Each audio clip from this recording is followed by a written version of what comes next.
আসসালামু আলাইকুম রহমতুল্লাহ। চলছে সারা বিশ্বের মুসলমানদের পবিত্র মাস রমজান মাস।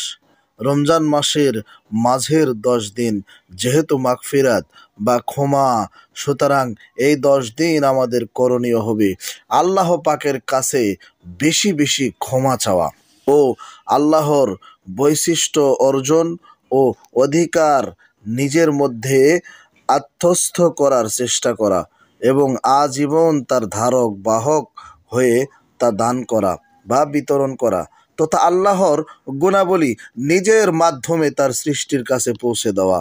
জেনে নিন রমজানের দ্বিতীয় 10 দিনের আমল। 1. তাওবা ও ইস্তেগফার বৃদ্ধি করা। রমজানের দ্বিতীয় দশক হলো মাগফিরাত বা আল্লাহর কাছে ক্ষমা লাভের বিশেষ সময়।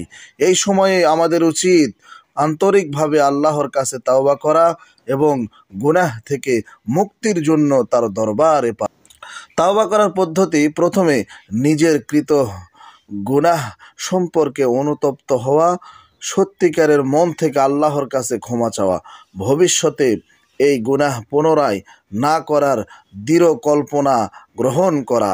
যদি গুনাহের কারণে কারো প্রতি অন্যায় করা হয়ে যায় বা হয়ে থাকে তবে তার কাছ থেকে ক্ষমা চেয়ে নেওয়া বা তার হক ফিরিয়ে দাও। ইস্তিগফারের দোয়া: আল্লাহুম্মা ইন্নাকা আফুউন তুহিব্বুল আফওয়া ফা'ফু আন্নি।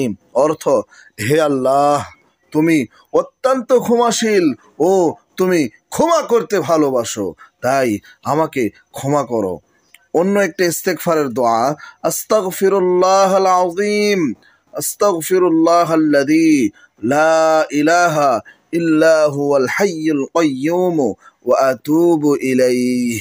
অর্থ: আমি আল্লাহর কাছে ক্ষমা চাই যিনি ছাড়া কোনো সত্যিকারের উপাস্য নেই, তিনি চিরঞ্জীব, সর্বত্র বিরাজমান, আমি তার কাছেই ফিরে আসছি। 2. তাহাজ্জুদের নামাজ আদায় করা। তাহাজ্জুদ নামাজ হলো রাতের সবচেয়ে গুরুত্বপূর্ণ নফল নামাজ। এটি আল্লাহর সঙ্গে ঘনিষ্ঠতা অর্জনের শ্রেষ্ঠ উপায়। বিশেষত রমজানের দ্বিতীয় দশকে এই নামাজের প্রতি গুরুত্ব দেওয়ার উচিত, কারণ এটি গুনাহ মাফ ও দোয়া কবুলের অন্যতম একটি মাধ্যম। রাসূল সাল্লাল্লাহু আলাইহি ওয়াসাল্লাম বলেছেন, আমাদের প্রতিপালক প্রতি রাতের শেষ তৃতীয়াংশে নিকটবর্তী আসমানে নেমে আসেন এবং বলেন, কে আসো আমাকে ডাকবে, আমি তার দোয়া কবুল করব। কে আসো আমার কাছে ক্ষমা চাইবে, আমি তাকে ক্ষমা করব। বুখারী ও মুসলিম শরীফের হাদিস। 3. কোরআন তেলাওয়াত বৃদ্ধি করা। রমজান হলো কোরআন নাজিলের মাস, তাই এই মাসে আমাদের বেশি বেশি কোরআন পড়া উচিত, অর্থ বুঝে পড়া উচিত এবং কোরআনের শিক্ষা আমাদের জীবনে বাস্তবায়ন করা উচিত।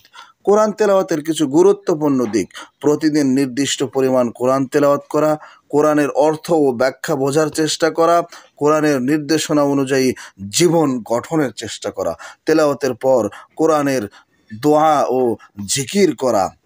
উত্তম আমল: প্রতিদিন অন্তত 1 পারা কোরআন তেলাওয়াত করা, কোরআনের ছোট ছোট সূরা মুখস্থ করার অভ্যাস গড়ে তোলা।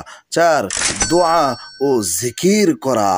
রমজান মাসের দ্বিতীয় দশক দোয়া ও জিকিরের জন্য অত্যন্ত গুরুত্বপূর্ণ।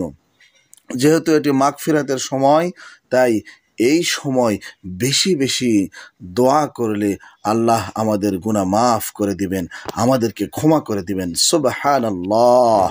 গুরুত্বপূর্ণ কিছু জিকির: সুবহানাল্লাহি ওয়ালহামদুলিল্লাহি সুবহানাল্লাহি ওয়ালহামদুলিল্লাহি সুবহানাল্লাহিল আযীম লা ইলাহা ইল্লাল্লাহু মুহাম্মাদুর রাসূলুল্লাহ সাল্লাল্লাহু আলাইহি ওয়াসাল্লাম লা হাওলা ওয়ালা কুওয়াতা ইল্লা বিল্লাহ। 5. দান সদকা বৃদ্ধি করা। দান সদকা রমজানের অন্যতম গুরুত্বপূর্ণ আমল। রাসূল সাল্লাল্লাহু আলাইহি সাল্লাম বলেছেন, দান সদকা গুনাহগুলোকে এমনভাবে দূর করে দেয় যেভাবে পানি আগুনকে নিভিয়ে দেয়। সুবহানাল্লাহি ওয়া বিহামদিহি। তিরমিজি শরীফের হাদিস। 6.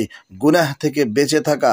শুধু খাবার ও পানীয় থেকে বিরত থাকলেই রোজা পূর্ণ হয় না, বরং চোখ, কান, মুখ, হাত পা সব কিছুকে সংযত রাখতে হবে।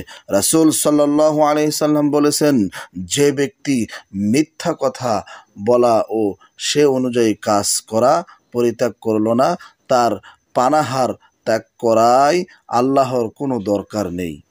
শবে কদরের জন্য প্রস্তুতি নেওয়া।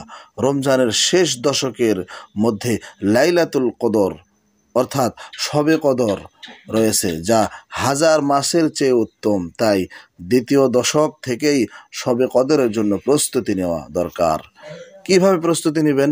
রাতের ইবাদতের পরিমাণ বৃদ্ধি করা, আল্লাহর নৈকট্য লাভের জন্য আরও বেশি বেশি ইবাদত করা, শেষ দশকের জন্য একটি ইবাদতের রুটিন ঠিক করে রাখা। রমজানের দ্বিতীয় দশক আমাদের জন্য ক্ষমা লাভের এক সুবর্ণ সুযোগ। এই সময় আমাদের উচিত গুনাহ থেকে মুক্তি পাওয়ার জন্য বেশি বেশি দোয়া করা, তাহাজ্জুদ নামাজ পড়া, কোরআন তেলাওয়াত করা এবং দান সদকা করা। আল্লাহ যেন আমাদের এই রমজান মাস, এই রমজানের প্রত্যেকটি রোজা কবুল করেন এবং সবাইকে ক্ষমা করে দিন। আল্লাহ তাআলা আমাদের বিশেষ করে এই রমজানে বেশি বেশি জিকির করার তৌফিক দান করুন, আমিন। ভিডিওটি ভালো লাগলে অবশ্যই সাবস্ক্রাইব করে সবার মাঝে ছড়িয়ে দিবেন। আসসালামু আলাইকুম ওয়া রাহমাতুল্লাহ।